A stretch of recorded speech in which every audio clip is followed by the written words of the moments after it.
It's a historic day for the country. In fact, it's a historic week. Just after the G20 presidency got over, today is the special session of the parliament, a much awaited session with the opposition actually slamming the government for not really consulting it before announcing it. Too many speculations, and the Prime Minister has just spoken about how this is going to be a session where a lot of historic decisions are going to take place, and also this will mark the shift to the new parliament. Remember, the old parliament has been around for 96 years. Tomorrow, on the occasion of Ganesh Chaturthi, we move to a new parliament. The new parliament was ready and inaugurated in May, but it's taken a while for it to get started, and it's all set to welcome all legislators. To break down the special session for us and also explain the political undertones behind it, we have senior journalist and author Aditi Phadnis with us. Thank you, ma'am, for speaking to NDTV. So, what are the expectations from the special session? Now, I know that this government has been very tight-lipped on a lot of things. So we always know that there's something more that can be expected. So you're somebody who's been writing so much on so many governments. So tell us, what are your expectations from this special session? Well, first of all, the special session has to be seen in context. Let's consider the constitutional requirements first. Once you call a session of parliament, you are not required to call another session for 6 months. So up to 6 months you have time between two sessions.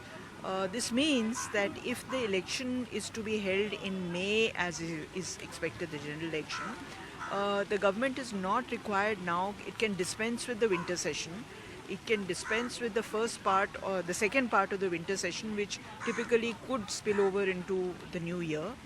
And it can go straight for the vote in account and therefore be untrammeled by considerations of attending parliament, and therefore free to campaign. So that's one part of it. The second part of it is that the first day of the first session of the year, the President has to address Parliament in a joint session. Yes. Now, how they will handle that, I'm not very clear about, but that's the procedural requirement. Right. So they have. The bottom line is they have overcome one procedural requirement. As far as the special session is concerned, I think it is entirely reasonable to call one after the highly successful G20 meeting. The fact that we are going into election season, yes. The fact that we have some bills to pass. I tend to agree with the opposition that those bills were not absolutely crucial and could have waited. But we still have to see what the agenda is and what the government plans to do, in this, and utilize the special session. So, ma'am, the timing of it is quite interesting because we've just had the G20 presidency. It's seen as a remarkable diplomatic victory. And then you've also had Chandrayaan mission. There's already this run up to 2024 beginning. Opposition is also trying to. So there is a lot of political activity going on. So a special session at this time, does this show the government in a position of strength? Absolutely. The government is called a special session, which means it wants to showcase all its achievements. There are many achievements, there's no doubt about that. I'm not sure how much the opposition will collaborate with the government, in letting the session run. Frankly, this issue is not calling the special session, the issue is running it. So running the special session is the biggest challenge now. Right.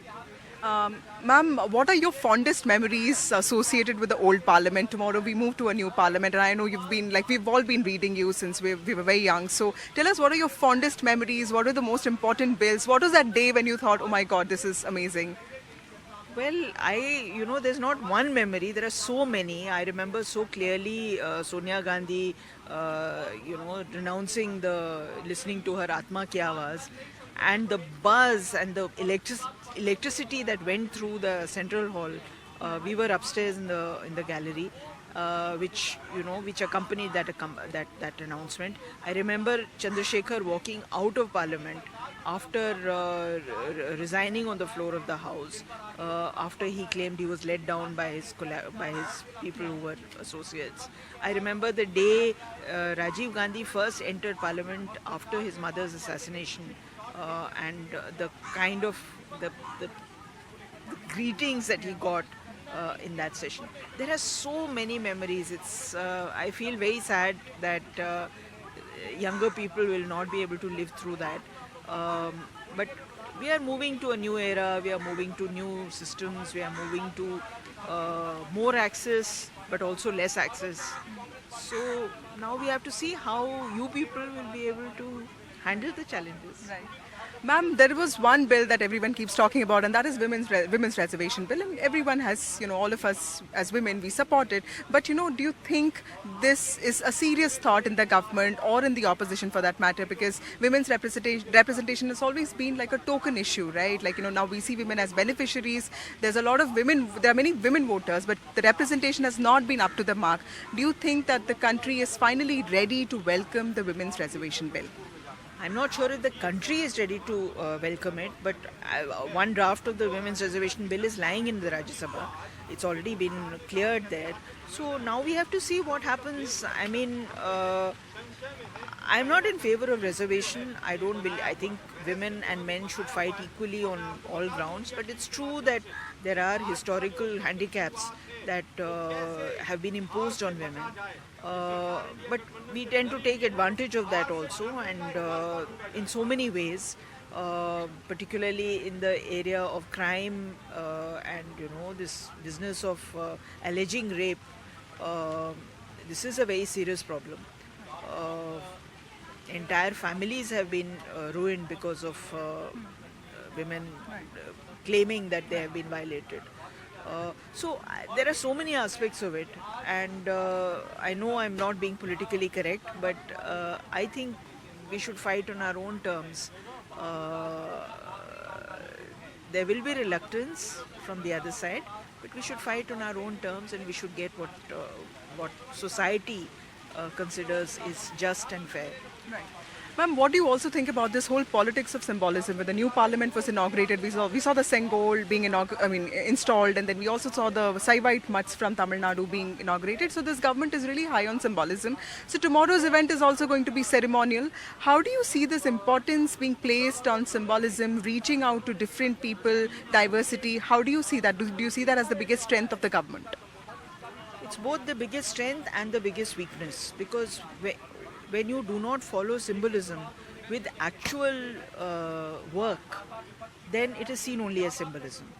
I think it's very important that you use that word. And things about diversity are sensitive issues. They should not be sacrificed at the altar of symbolism. You must follow up what is symbolic with what is real, and society has to be reconstructed, and I'm sure future governments and generations will help in reconstructing society so that real diversity is achieved. Right. So my last question to you, the opposition has also been making a lot of noise about putting on a united face. How do you see their handling of the special session, the parliament? Because there's been a lot of politics over this. The opposition also boycotted the inauguration of the new parliament. They've been slamming the government for not consulting them. How do you see the politics around it, and do you expect them to come up with a united strategy in the special session? I'm pretty sure that there's been very intensive back-channel deliberations. I would not like to speculate on what is going to happen, but at the moment it seems that there is a degree of opposition in the opposition which was not seen hitherto. So we have to wait and see how they use that. So that was, thank you ma'am for speaking to us. So that was senior journalist Aditi Phadnis speaking to us on the social political undertones of the special session.